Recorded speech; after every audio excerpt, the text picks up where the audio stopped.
નમસ્કાર મિત્રો, મારી યુટ્યુબ ચેનલમાં તમારું હાર્દિક સ્વાગત છે। આજે આપણે વાત કરવાના છીએ એક પિતાની દિવાલ પર છાપ બનેલી ઘટના વિશે।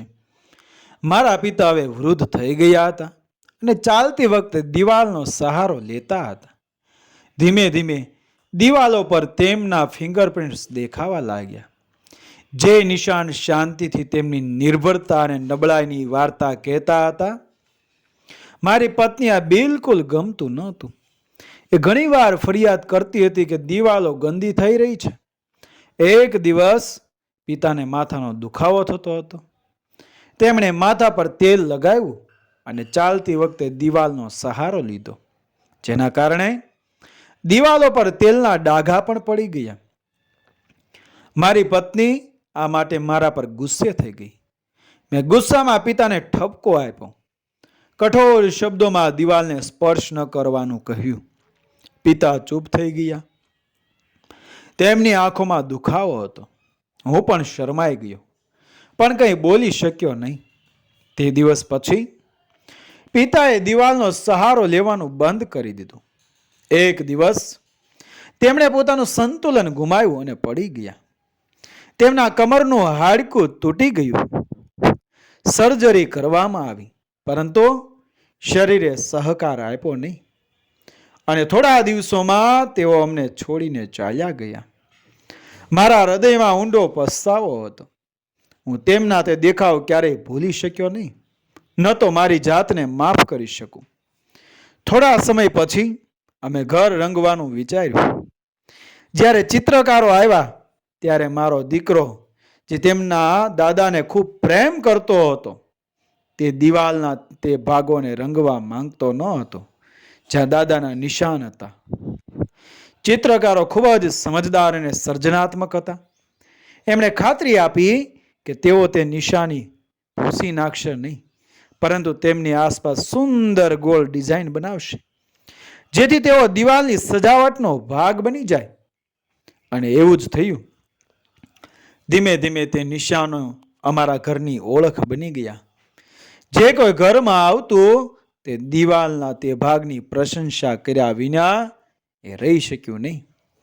તે જાણ્યા વિના કે તેની પાછળ એક વાર્તા છે। સમય વીતતો ગયો। હું પણ હવે વૃદ્ધ થઈ ગયો હતો। એક દિવસ ચાલતી વખતે મારે પણ દિવાલનો સહારો લેવો પડ્યો। પછી મને યાદ આવ્યું કે મેં મારા પિતાને શું કહ્યું હતું, અને મેં સહારો વિના ચાલવાનો પ્રયાસ કર્યો। મારો દીકરો આ જોઈ રહ્યો હતો। તે તરત જ મારી પાસે આવ્યો અને કહ્યું, પપ્પા, દિવાલનો સહારો લો, તમે પડી શકો છો। અને પછી મારી પોતરી દોડતી આવી અને કહ્યું, દાદુ, તમે પણ ખભાનો સહારો લો। મારી આંખોમાંથી આંસુ વહેવા લાગ્યા। કાશ મેં પણ મારા પિતા માટે એ આવું જ કર્યું હોત। કદાચ તેઓ અમારી સાથે થોડો વધુ સમય રહી શક્યા હોત। તેઓ મને સોફા પર બેસાડ્યું। પછી મારી પોતરીએ તેની ચિત્રકામની બુક લાવી। તેણે મને બતાવ્યું। તેના શિક્ષકે તેના ચિત્રકામની ખૂબ પ્રશંસા કરી હતી। ચિત્ર એ જ દિવાલનું હતું જેના પર દાદાજીના ફિંગરપ્રિન્ટ્સ હતા। નીચે આપેલ નોંધ હતી, અમે ઈચ્છીએ છીએ કે દરેક બાળક તેમના વડીલોને આ રીતે પ્રેમ કરે। હું મારા રૂમમાં ગયો, પપ્પાની માફી માંગી અને ખૂબ રડ્યો। એક દિવસ આપણે બધા પણ વૃદ્ધ થઈ જઈશું।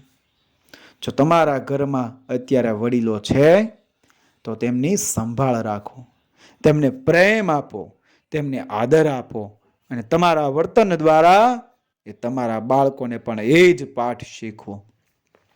આ વાર્તા પણ મારા હૃદયને ઊંડી સ્પર્શી ગઈ। હું તે બધા મિત્રો સાથે શેર કરવા માગું છું જેઓ હવે તે ઉંમરે છે જ્યારે પાછલી પેઢી પાછળ રહી છે।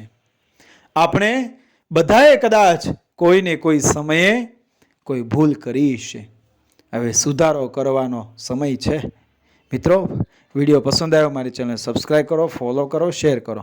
મળીએ આવી જ ઘટનાને પ્રેરણાદાયક વાર્તાઓ સાથે આગળના વિડીયોમાં। બન્યા રહેજો મારી ચેનલ સાથે। મળીશું આગળના વિડીયોમાં। જય શ્રી કૃષ્ણ. રાધે રાધે. જય શ્રી રામ.